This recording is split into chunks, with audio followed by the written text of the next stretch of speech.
యేసు ప్రేమజ్యోతి ఛానల్కు మీకు స్వాగతం. కొన్నిసార్లు మన జీవితంలో జరిగే చిన్న చిన్న విషయాలు సాధారణం అనిపిస్తాయి, కానీ నిజానికి అవి దేవుడు నీకు పంపుతున్న సంకేతాలు కావచ్చు.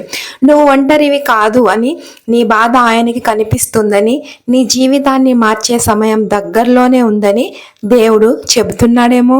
ఈరోజు దేవుడు నీతో మాట్లాడుతున్నాడు అనే ఈ 3 స్పష్టమైన సంకేతాల గురించి తెలుసుకుందాం. ఈ వీడియోని చివరి వరకు చూడండి, ఎందుకంటే 3వ సంకేతం నీ జీవితాన్నే మార్చేయచ్చు. మొదటిది, మళ్ళీ మళ్ళీ ఒకే సందేశం వినిపించడం. నువ్వు గమనించావా? ఒకే మాట, ఒకే సలహా, ఒకే బైబిల్ వర్షన్ వేర్వేరు చోట్ల మళ్ళీ మళ్ళీ వినిపిస్తుంది. ఒక వ్యక్తి ద్వారా, ఒక వీడియో ద్వారా, లేదా అకస్మాత్తుగా నీ మనసులోకి వచ్చే ఆలోచన ద్వారా. ఇది యాదృచ్ఛికం కాదు. దేవుడు కొన్నిసార్లు మనతో నేరుగా మాట్లాడడు, కానీ పరిస్థితుల ద్వారా మాట్లాడతాడు. నువ్వు భయపడుతున్నప్పుడు భయపడకు అనే మాట మళ్ళీ మళ్ళీ వినిపిస్తే అది దేవుడు నీకు ధైర్యం ఇస్తున్న సంకేతం కావచ్చు.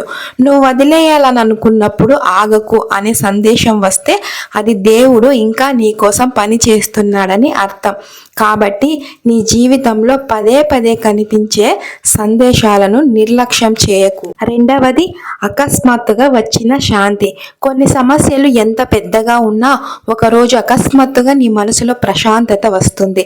సమస్య ఇంకా ఇలాగే ఉంటుంది, కానీ భయం తగ్గిపోతుంది. ఎందుకంటే దేవుడు నీ హృదయాన్ని తాకుతున్నాడు. మనుషులు ఇచ్చే శాంతి పరిస్థితుల మీద ఆధారపడుతుంది, కానీ దేవుడు ఇచ్చే శాంతి పరిస్థితులు చెడ్డగా ఉన్న మనసుని నిలబెడుతుంది. రాత్రి ఏడ్చిన తర్వాత కూడా ఉదయం లేవగానే ఏదో మంచి జరుగుతుంది అనిపిస్తే అది దేవుడు నీతో ఉన్నాడనే సంకేతం. ఆ శాంతి సాధారణం కాదు, అది దేవుని సమాధానం. అలాగే మూడవది వచ్చేసి, మూసుకున్న తలుపులు, కొత్త మార్గాలు. మన జీవితంలో కొన్ని తలుపులు మూసుకుపోతాయి. మనకు కావాల్సిన జాబ్ రావడం లేదు, ఒక రిలేషన్షిప్ ముగిసిపోతుంది, మన ప్లాన్ ఫెయిల్ అవుతుంది. అప్పుడు మనం అనుకుంటాం దేవుడు నన్ను వదిలేశాడు. కాదు, కొన్నిసార్లు దేవుడు మంచి దారికి తీసుకెళ్ళడానికి తప్పు తలుపులను మూసేస్తాడు. నువ్వు కోల్పోయింది శిక్ష కాదు, అది రక్షణ కావచ్చు. ఇప్పుడు అర్థం కాకపోయినా కొన్ని నెలల తర్వాత దేవుడు అప్పుడు నన్ను కాపాడాడు అని నువ్వే అనుకుంటావు. ప్రతి క్లోజ్ డోర్ వెనుక దేవుడు నీ కోసం బెటర్ ప్లాన్ సిద్ధం చేస్తున్నాడు. కాబట్టే ఆశ వదలొద్దు, ప్రార్థన ఆపొద్దు, నమ్మకం కోల్పోవద్దు. ఎందుకంటే దేవుడు ఇంకా నీతో మాట్లాడుతున్నాడు. ఈ వీడియో నచ్చితే లైక్ చేయండి, షేర్ చేయండి.